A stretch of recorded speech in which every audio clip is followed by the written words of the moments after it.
세월호 참사 21일째 이른 아침에 진도 맹골수도 거친 바다에서 수색 작업을 하던 민간 잠수부가 숨지는 일이 일어났습니다. 2, 3인이 한계조를 이뤄서 작업하는 수중 수색의 기본 원칙도 지켜지지 않았고 잠수부들의 기지격인 바지선에는 의사 한 명 없었습니다. 사고 초기부터 우려하던 이른바 2차 사고가 발생하자 정부는 책임을 모면하려고 안간힘을 쓰고 있습니다. 범정부 사고대책본부가 있는 진도군청 연결합니다. 김현주 PD. 네, 김현주입니다. 네, 민간 잠수사 고 이광옥 씨, 어떤 문제가 있었던 겁니까? 네, 고인은 오늘 오전 6시 8분경 수심 24m에서 5층 로비 부근 가이드라인을 설치하기 위한 작업을 홀로 진행 중이었습니다. 9분 후인 6시 17분, 호흡 소리가 정상적이지 않고 통신 응답이 없어 대기 중인 소방 다이빙팀 2명을 긴급 투입했고 수심 22m에서 가이드라인에 공기호스가 걸린 상태로 마스크를 벗고 엎드려 있는 고인이 발견됐습니다. 고인은 어제 오전 작업바지선에 승선했고 사고가 났을 당시 첫 잠수였다고 알려졌습니다. 오늘 오전 대책본부에 통신 내용 공개를 요구했으나 기록으로 저장되지 않는다며 마지막 통신 내용을 아직까지도 확인하지 못했다고 밝혔습니다. 또한 어떤 장비를 사용했는지는 확인 못했다며 보조산소통은 없었다고만 답했습니다. 네. 숨진 잠수사가 언딘 소속으로 알려졌던데요. 맞습니까? 해경은 오늘 오전 브리핑 후 지르 시간에 숨진 잠수사에 대해 사고 당시 현장에서 언딘 소속이라 보고받았다고 답했습니다. 또한 오후 브리핑 자료를 통해 해경이 언딘 측에 50명 이상의 민간 잠수사 확보를 요청했고 언딘이 잠수업체와 협회, 개인적 친분 등을 동원해 인력을 보강한 것이라고 밝혔습니다. 하지만 언딘 측은 인명구조협회에서 언딘에 배정한 것이라며 곤란한 입장을 보였습니다. 해경과 언딘 양쪽 모두 책임을 떠넘기는 모습입니다. 좀 애매하죠. 그 배정이 돼서 어제 저희 쪽으로 배를 타고 들어오셨고 이제 오늘 처음 다이빙을 하셨으니까 그래서 저희가 그 숙식을 제공하고 그 민간 잠수팀이 일단은 저희밖에 없으니까 그렇게 지금 상황은 파악이 되는데 조금 저희 입장에서 좀 확인을 하고 있습니다. 네. 잠수는 2, 3인 1조가 기본인 것으로 알고 있습니다. 이광욱 씨는 왜 혼자 들어간 건지요? 이 부분 그리고 또 누구 책임인지 규명이 되겠습니까?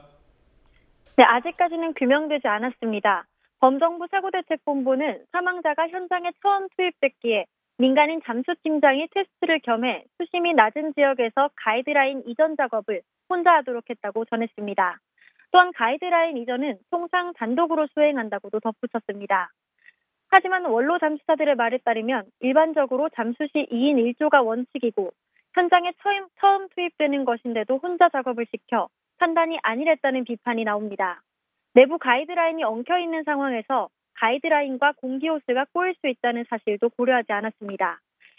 또한 사고대책본부는 투입할 사람이 없었던 것은 아니라고 알려왔습니다. 지금 다이빙 안전을 시켜서 2인 1조인데 간단한 작업으로 생각을 해서 한 사람이 가서 할 수도 보통 있거든요. 현장에서. 원칙에는 철칙으로 2인 1조로 하게 돼 있어요. 왜 그러냐면은 수중에서는 자기 뒤에 등 같은 데서 줄이 엉킨다든가 문제가 발생되면 못 풀잖아요, 자기가. 네, 그러니까 그런 거를 대비해서 2인 1조를 하는 걸 철칙으로 하는데 지금 여기 현장에서는 대부분 1인 1조로 들어가 작업을 했어요. 그러니까 그것도 문제라면 문제일 수 있죠. 자, 이런 위험을 모른 것도 아니고 언론에 감압체인버 홍보까지 했던 대책본부 아니겠습니까? 그동안 뭘 한 거죠? 대책본부는 고인이 현장에 도착했을 때 작업 특징 등을 설명하고 안전교육도 실시했다고 밝혔습니다.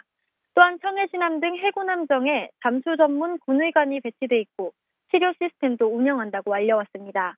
하지만 작업 현장과 군의관이 배치돼 있는 해군 함정의 거리가 멀어 고인이 6시 23분경 작업바지에 올려졌지만 10분이 지난 31분경에 군의관이 현장에 도착했습니다. 네, 그러니까 바지선에는 의료진이 없었다. 이게 사실인 거군요. 네, 바지선에는 군의관이 없었습니다. 하지만 사고대책본부는 바지 위에 군의관을 전진 배치할 계획이 없다고 밝혔습니다. 대신 응급구조사 2명을 바지 위에 배치하겠다고 말했습니다. 네, 이미 잠수사들 안전 문제는 사고 직후부터 나왔습니다. 최근에는 원로 잠수사들이 자문기구 설립까지 건의하지 않았습니까? 네, 어제 이주영 장관이 팽목항을 방문했을 때 원로 잠수사들은 민간 잠수사들의 안전한 작업을 위해 자문기구 설립을 제안했습니다. 하지만 동행했던 우동식 비서관은 이미 자문기구가 설치돼 있다며 한국수중환경협회 황대영 씨를 담당자로 언급했다고 말했습니다. 하지만 이들은 해당 단체가 수중 작업에 대한 자문을 할 만한 단체가 아니라고 주장합니다. 자문기구가 설치된지 모르고 있던 해수부 관계자도 수중환경협회가 적합한 단체가 아니라고 말했습니다. 빨리 전문 자문기구를 설치를 하게 된다. 네. 그냥 작업을 많이 해본 사람을. 네. 그래서 비서님이 뭐라 그러셨냐면 있다 이거예요. 자문기구가. 자문기구가 누구냐 그랬더니 해수부 산하 환경단체장. 저희가 볼 때는 그냥 스포츠 다이버인데 그 양반을 자문으로 썼다고 해서 거기는 그냥 스포츠 영역으로 스포츠 영역으로 하는 데지 이런 전문기관은 전혀 아니죠. 그 이름 그대로 환경단체거든요. 네, 이 책임을 정부가 어떻게 질지 모르겠습니다. 자, 어쨌든 또 다른 희생자가 없어야 할 텐데요. 범정부 사고대책본부는 대책 방안을 내놓았습니까?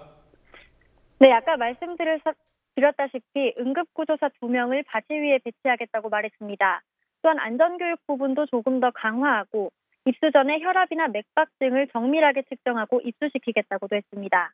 하지만 사망사고가 있고 나서야 입수 전 상태를 살피고 응급구조사를 배치하는 것은 사후 약방문식의 조치라는 비판이 나옵니다. 네.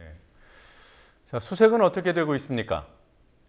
사망사고가 발생함에 따라 수색이 잠시 중단됐지만 오후 2시 30분경 수중 수색 활동이 재개됐습니다. 수색 활동이 재개된 후 수습된 희생자는 모두 4명으로 오전에 수습한 희생자 1명을 포함하면 희생자 수는 267명, 실종자 수는 35명이 됐습니다. 네. 자, 오늘 부처님 오신 날입니다. 오늘 팽목항에서도 오늘 석탄일 관련 행사가 있었다고 하죠? 네, 석가탄 신일을 맞아 팽목항에서는 세월호 희생자들을 추모하고 실종자들의 빠른 귀환을 기원하는 기원등 올리기 행사가 진행됐습니다. 실종자 가족들은 자신의 가족이 빨리 돌아오기를 기원하며 행사에 앞서 메시지를 작성했습니다. 저녁 행사에 참여한 일반인들도 연등에 남은 실종자들을 기억하겠다며 미안함과 애도의 메시지를 적어 날렸습니다. 팽목항 하늘은 연등으로 붉게 물들었습니다. 실종자 가족들은 연등불을 날리다가 가족들의 이름을 부르며 울부짖기도 해 주위를 안타깝게 했습니다. 국민TV 뉴스 김현주입니다.